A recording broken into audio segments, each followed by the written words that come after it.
हम दो बातें आपसे रखते हैं। आप क्या देखने आए हो और आप यहाँ क्यों आए हो?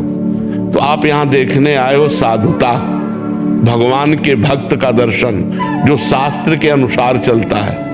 आप आए हो अध्यात्म को पाने के लिए, आप आए हो सुख शांति के लिए, आए हो कि नहीं? अगर हम धर्म से ना चलते हो तो आप हमारे दर्शन करने आओगे क्या? हम भी तो एक मनुष्य हैं, हम भी तो आप जैसे ही हैं। अगर हमारे अंदर अध्यात्म ना हो तो आप क्या सुनने आए हो? तो आप सोचो, उन्हीं ब्रह्म ऋषियों ने ये मर्यादा रखी।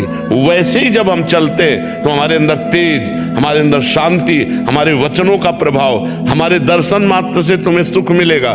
तो क्या वो आप नहीं बन सकते? आप विचार करो। तो जो शास्त्रों में लिखा है उस पे हम क्यों में नहीं लगाते, उसका हम आचरण करते हैं। तो हमें शास्त्र के नियमों का पालन करना। जो आज शास्त्र के नियमों का पालन नहीं करते तो गिरते चले जाते हैं। अब ये शास्त्र आज्ञा करता है, जिस दिन से गर्भ आ जाए उस दिन से माता पिता को ब्रह्मचर्य रहना चाहिए। क्यों? क्योंकि वही वीर शक्ति फिर उसके ऊपर जाएगी तो उसके दिमाग पे, उसके अंगों पे वो कुप्रभाव पैदा करेगी, वो उसकी हानि पैदा करेगी और उसमें गलत संस्कार पड़ जाएंगे। कौन मानता है?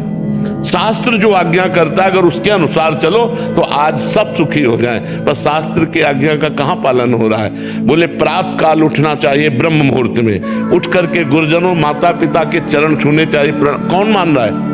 प्रातः काल उठ के रघुनाथा, मात पिता गुरु नावै माथा, मातृदेवो भो पितृदेवो भो अतिथि देवो भो। कहाँ गया?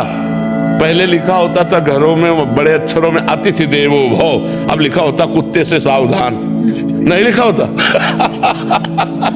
तो हमारे जो शास्त्र कहते हैं उस पे हम क्यों लगाने का अधिकार नहीं करते?